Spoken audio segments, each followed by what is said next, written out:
Welcome to study गो विजिनर। आज इस video में हम डिस्कस करेंगे सुप्रीम कोर्ट का बहुत ही इंपॉर्टेंट जजमेंट जो कि आया है एससी एसटी ओबीसी रिजर्वेशन के रिगार्डिंग। इसको हम थोड़ा डिटेल में डिस्कस करेंगे। अगर आप चैनल पर नए हो तो चैनल को सब्सक्राइब कर दो, वीडियो को लाइक कर दो और अभी कर दो क्योंकि आप बाद में भूल जाओगे। तो ये जो आपका जजमेंट आया है ये आया है कौन से केस में? Railway protection force RPF versus Premchand Kumar 2025 के केस में। तो इसका थोड़ा बैकग्राउंड अगर हम देखें तो होता यह है कि रेलवे बोर्ड ने 2013 में निकाली थी 659 पोस्ट जो कि बाद में बढ़कर हो गई 763। किसके लिए? आरपीएफ में जो एंसिलियरी पोस्ट होती हैं लाइक वाटर कैरियर, सफाई वाला, वॉशरमैन, ये सब। इन्होंने कुछ एलिजिबिलिटी क्राइटेरिया भी रखा। एज लिमिट बताई इन्होंने 18 से 25 और एज में आपका रिलैक्सेशन एससी एसटी के लिए रखा 5 साल और ओबीसी के लिए 3 साल। फिजिकल स्टैंडर्ड्स बताए फॉर हाइट, चेस्ट, और इनमें भी एससी एसटी ओबीसी को कुछ रिलैक्सेशन दिया गया था। सिलेक्शन प्रोसेस में रिटन टेस्ट इन्वॉल्व था, फिर physical measurement test, then trade test. तो डिस्प्यूट क्या हुआ? डिस्प्यूट ये हुआ कि जो रिजर्व कैटेगरी के कैंडिडेट थे जिन्होंने एज का रिलैक्सेशन ले लिया था या फिर फिजिकल रिलैक्सेशन ले लिया था, उनके मार्क्स अनरिजर्व कैटेगरी की कट ऑफ से ज्यादा थे।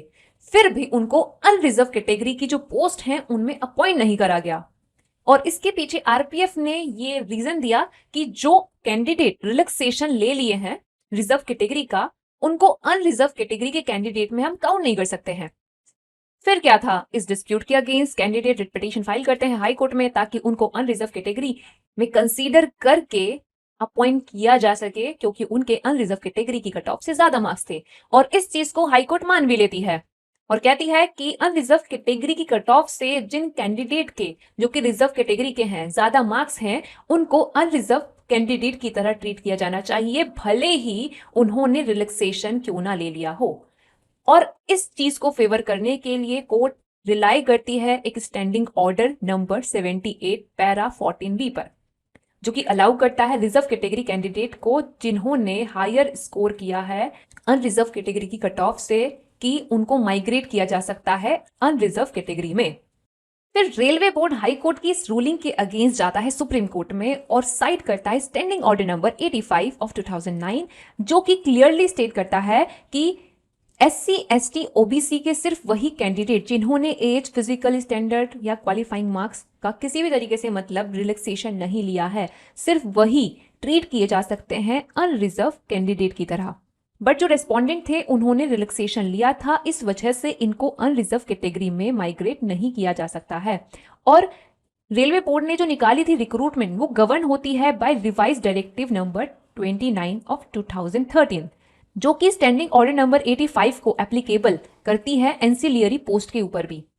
और साथ ही इन्होंने साइट किया कि ये जो रिवाइज्ड डायरेक्टिव नंबर 29 है 2013 का, इसने पार्शियली मॉडिफाई किया था स्टैंडिंग ऑर्डर नंबर 78 को, जो कि हाई कोर्ट ने ऊपर अभी साइट किया था, एंड साथ ही एप्लीकेबल किया था स्टैंडिंग ऑर्डर नंबर 85 को एंसिलियरी पोस्ट रिक्रूटमेंट के ऊपर भी।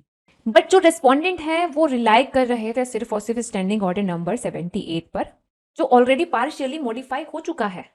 सुप्रीम कोर्ट क्या ऑब्जर्वेशन देती है? सुप्रीम कोर्ट ये कहती है कि ठीक है, मानते हैं हम स्टैंडिंग ऑर्डर नंबर 78 और 2008 जो है वो अलाउ करता है एससी एसटी ओबीसी का माइग्रेशन अनरिजर्व कैटेगरी में अगर ये स्कोर कर रहे हैं ज्यादा। बट ये भी तो देख लो, ऑर्डर नंबर 85 ऑफ 2009 जो कि इस तरह के माइग्रेशन पर रोक लगाता है अगर इन्होंने यूज किया है रिलैक्सेशन। अगर इन्होंने रिलैक्सेशन लिया है रिजर्व कैटेगरी का तो तब इस तरह का माइग्रेशन अलाउ नहीं है। क्यों अलाउ नहीं है? क्योंकि रिवाइज डायरेक्टिव आया था 2013 में, के बारे में अभी हमने रेस्पोंडेंट का जो आर्ग्यूमेंट सुना था उसी आर्ग्यूमेंट को सुप्रीम कोर्ट ने यहां पर दिया। कहा कि स्टैंडिंग ऑर्डर नंबर 85 को ये एप्लीकेबल किया एंसिलियरी पोस्ट पर, और इस तरीके से ऑर्डर नंबर 78 को ये ओवरराइड किया पार्शियली मॉडिफाई करते हुए। तो इसीलिए सुप्रीम कोर्ट ने हाई कोर्ट के डिसीजन को सेटिसाइड किया और कहा कि स्टैंडिंग ऑर्डर नंबर 85 रिवेल करेगा due to partial modification by revise directive number 29 of 2013, जिसका सीधा सीधा कंक्लूजन ये निकलता है कि जो रिजर्व कैटेगरी के कैंडिडेट हैं जिन्होंने एज, फिजिकल रिलैक्सेशन ले लिया है, उनको हम अनरिजर्व कैटेगरी में काउंट नहीं करेंगे, भले ही उन्होंने अनरिजर्व कैटेगरी कट ऑफ से ज्यादा स्कोर किया हो। और इस कॉन्टेक्स्ट में सुप्रीम कोर्ट ने रेफर किया union of India versus Sajib Roy 2019 का केस, जिसमें ये बात हेल्ड हुई थी कि अगर रिक्रूटमेंट रूल रोक लगाते हैं तो तब रिजर्व कैंडिडेट जो रिलैक्सेशन ले लिए हैं माइग्रेट नहीं कर सकते हैं अनरिजर्व कैटेगरी में। तो यहाँ पे कंक्लूजन सुप्रीम कोर्ट के इस डिसीजन का ये निकलता है कि हाई कोर्ट के ऑर्डर को सेटिस्फाइड किया गया, अपील को अलाउ किया गया और ये कहा गया कि रिजर्व कैंडिडेट जिन्होंने रिलैक्सेशन लिया है एज का, फिजिकल स्टैंडर्ड का, वो भले ही अनरिजर्व कैटेगरी की कट ऑफ से ज्यादा स्कोर किए हैं, उनको अनरिजर्व सीट में कंसीडर नहीं किया जाएगा। और ऐसा क्यों? ऐसा तभी जब रिक्रूटमेंट में ये चीज पहले ही रूल बना के बोल दी गई है। इस कॉन्टेक्स्ट में एक और अपील हमारे सामने आती है CISF में जो असिस्टेंट कमांडेंट रिक्रूटमेंट निकाली गई थी 2017 की, उससे रिलेटेड।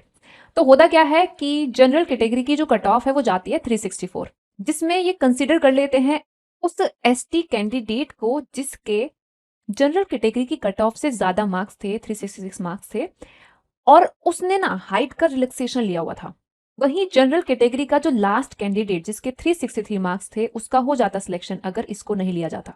वो ये चीज को चैलेंज करता है इस आधार पे कि ऐसा कैसे कर सकते हैं, मतलब जो कैंडिडेट रिजर्व कैटेगरी का रिलैक्सेशन ले लिया है हाइट में और उसको आप कंसीडर कर रहे हो अनरिजर्व कैटेगरी में, ऐसा नहीं किया जा सकता है। क्यों नहीं किया जा सकता है?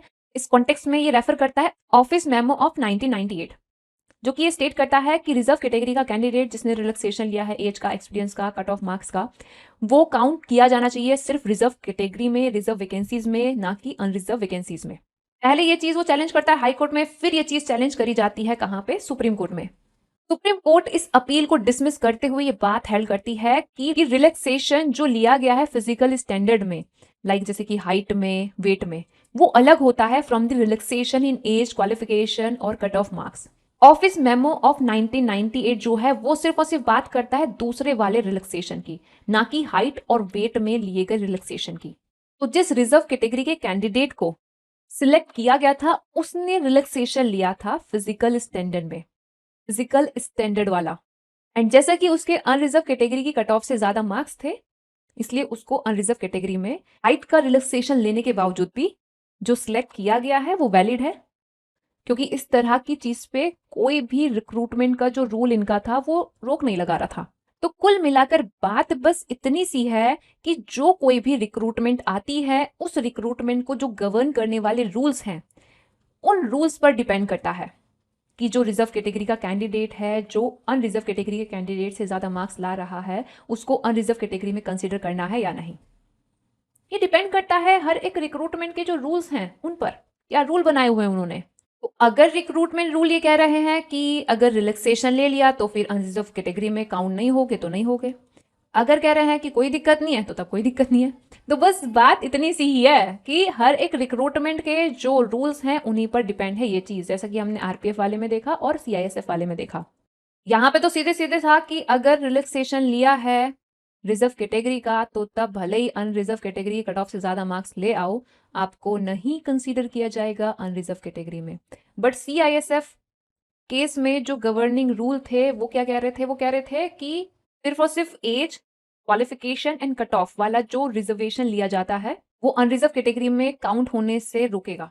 वहीं अगर हाइट और वेट में जो रिलैक्सेशन मिलता है उसका अगर बेनिफिट लिया गया है तो वो चीज नहीं रोकेगी अनरिजर्व कैटेगरी में कंसीडर होने से।